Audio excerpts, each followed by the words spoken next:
Hey everybody, it's Travis. Today I want to do something a little bit different with the podcast. I wanted to share an interview I did with a guy named Pork Chop. His name's Chuck, but everybody calls him Corn Chip. Yep, Corn Chip, that's Pork Chop.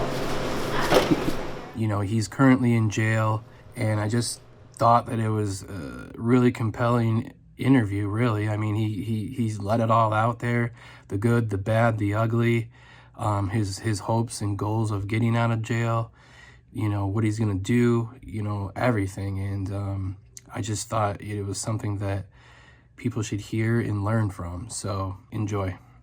I've lived here in Western North Carolina for about 6 years. I currently reside at the Haywood County Detention Facility, but I should be released, God willing, on July 18th, which is 20 days from now. Awesome. So yeah, let's just kind of get into your history and kind of what you're telling me, So I grew up in a household where partying was acceptable because my parents were very functional, successful partiers. They were country hippies, but both of them were very functional corporate America. My mother was a private school administrator. My father worked for IBM. But they were always able to manage and turn it off and on.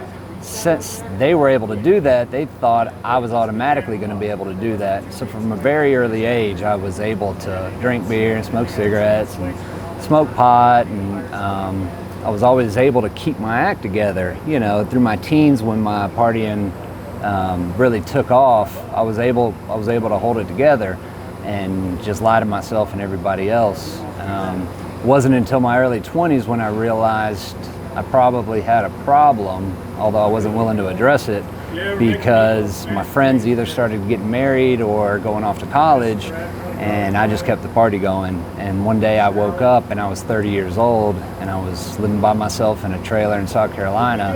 I had no friends, no job, no money, and the only thing I cared about was going and getting more vodka. And that's when I knew that I had a problem and needed to seriously try and address it.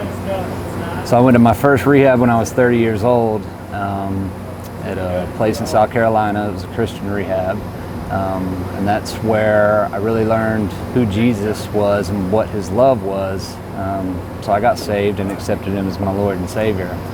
And these last six and a half years have really been a learning experience for me, because I've experienced a couple of years of sobriety a couple of different times.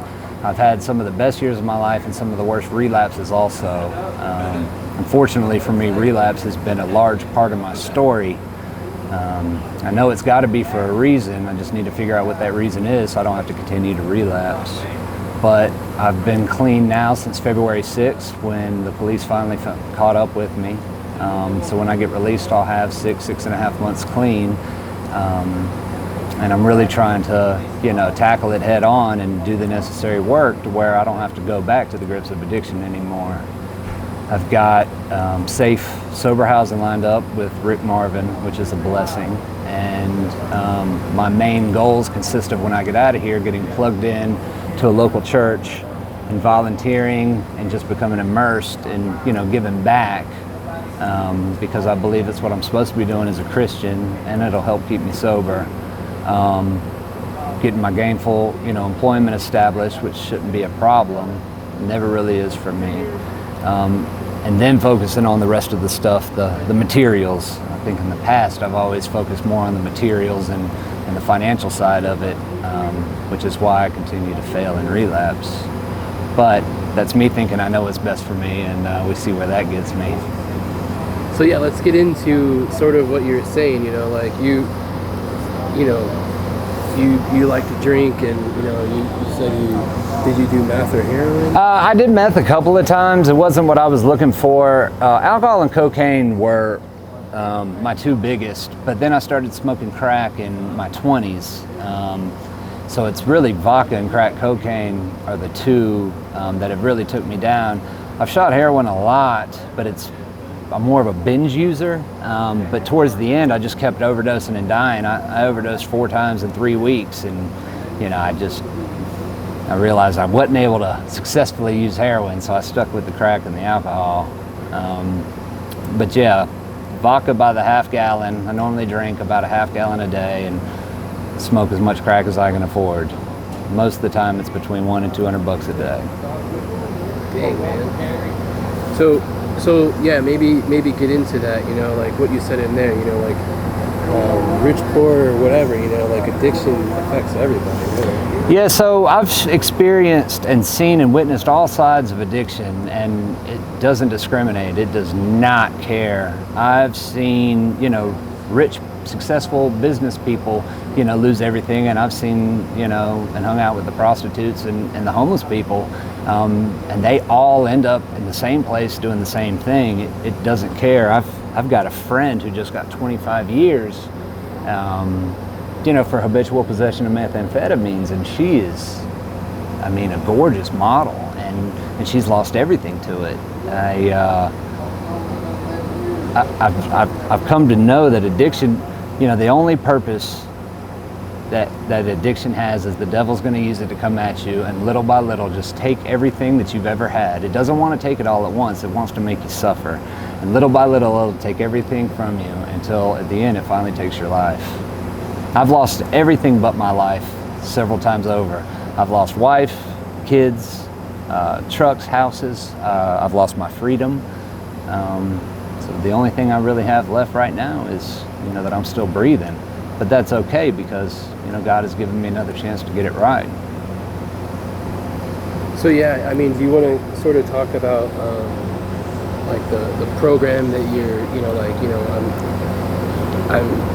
I'm sober, and, you know, kind of like your goal, or, you know, the future, you know, like, is it, like, what do you hope to succeed or do? So I was sitting down making a 5-year plan the other day, and I'm really big on planning because I'm overly organized. And I sat there, and as I was doing my 5-year plan, I realized that was going to take too long. So I did a 3-year and then a 1-year plan. So what my plan that I think looks like for me will consist of getting plugged in to a church, getting a sponsor in a home group, and working on myself and making my life, you know, revolve around Christ and the program. I don't know exactly what that'll look like. I don't know if anybody does, because I think it looks different for a lot of people. But I believe that if I put God at the center of everything, then everything else will tend to work itself out. I have learned that anything I put before God or before my sobriety, I will lose. And I kind of don't like to say lose, because I believe we give it away. You know, I make a conscious choice, you know, to choose drugs and alcohol over a career, or over a wife, or over my freedom.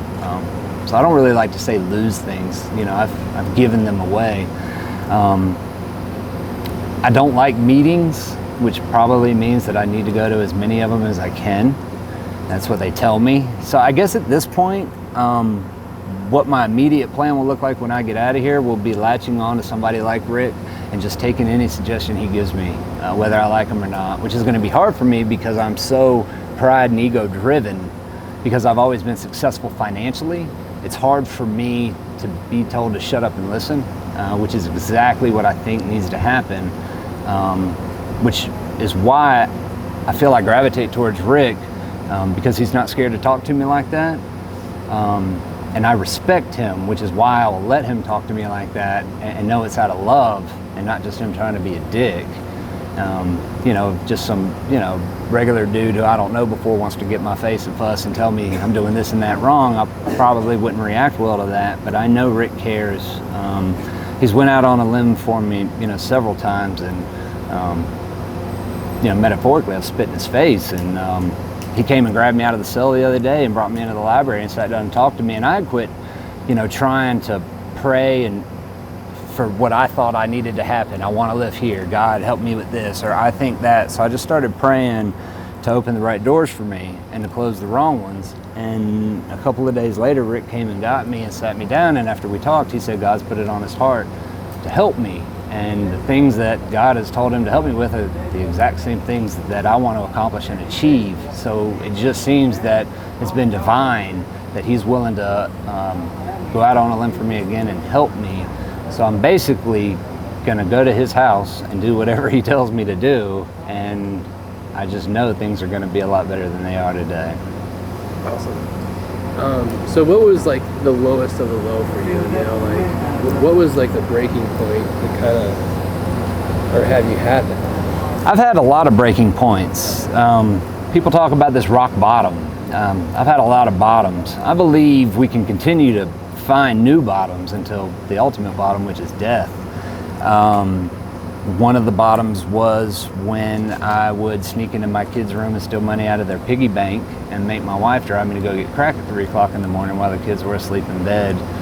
I would make my wife drive me, and I would lie to her about where I was going and get heroin and overdose in her car. I would steal from anybody I could. I would lie to anybody that I could. I would, pawn tools. I would, I mean, you hear the people say, I'd steal your dope and help you look for it. Then I'd help you look for it. We'd find it, and I'd get you high so you'd pass out so I could fuck your old lady. It's addiction takes you into some, deep, dark places, and man, I just don't ever want to go back there. Right. And so, like, is there anything that you kind of want people to know, or anything about your story do you still want to share? Or? I would like to share all of it. I don't know what about my story could help somebody, because I don't know yet what it's going to take to help me or what that help will look like.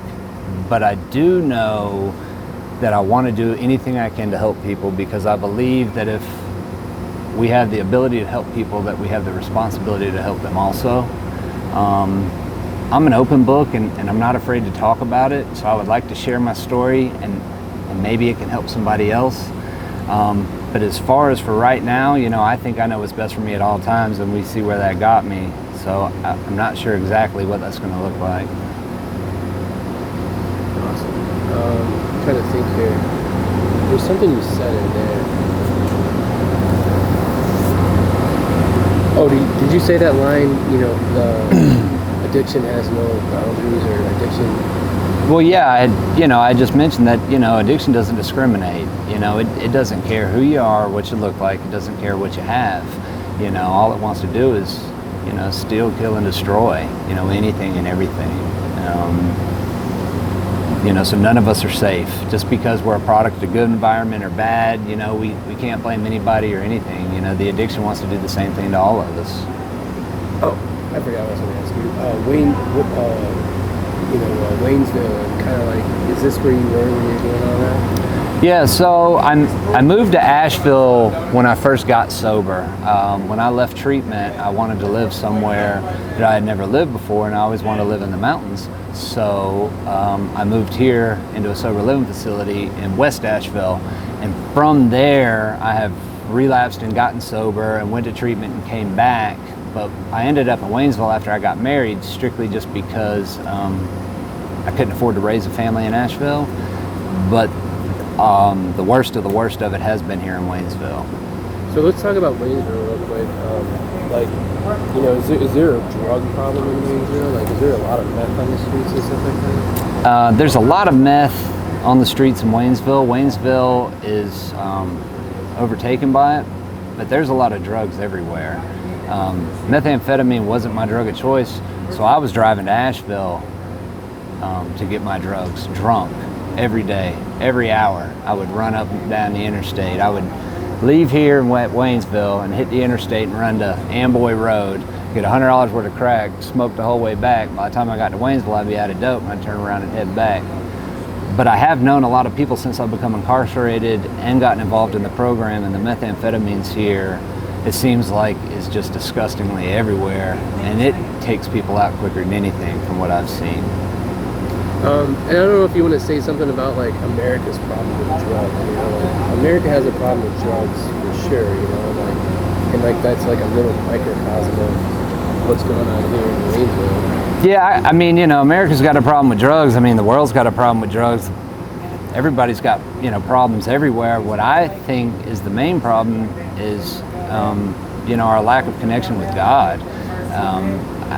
We can't blame Waynesville for having the most methamphetamine per capita in the Western North Carolina just because of supply and demand. If people, want to get their lives together and get honest with themselves and do the necessary work, there wouldn't be as much need for meth, which means there wouldn't be as much meth here, and the drug dealers would move on to the next city. I mean, that's like saying the spoon got the person fat, or, you know, the bullets in the gun killed somebody. I mean, you know, the problem lies within us, you know, and for us to blame other people, oh, it's the area, you know, oh, it's the geographics, it's the demographics, it's, you know, it's the lack of jobs, it's the, you know, the jobs pay me too much. I mean, you know, we can find all these reasons for, you know, blaming everything else, but, you know, me personally, you know, I'm the problem. And the drugs and the alcohol are just the symptoms and the side effects. I have a lot of internal issues and a lot of emotional issues.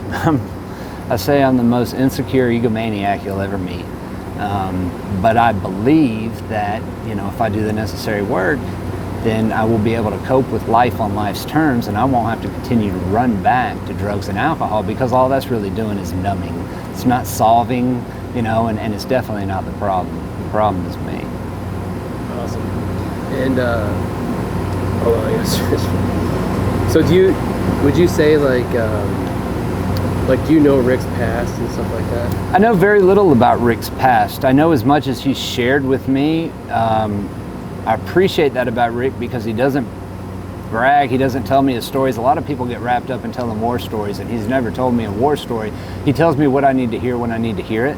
I hear more about Rick from other people trying to glorify his past as a badass, as this, as, you know, he's lost his son. You know, I know what I know about Rick is what he's shared for me, and he only shares personal stuff with me for the purpose of helping either me or other people or the situation. So I've got nothing but respect for that. Awesome, man. My battery's about to run out, so is there anything else you want to... Stay sober. Don't do drugs. Get right. Put the Lord first.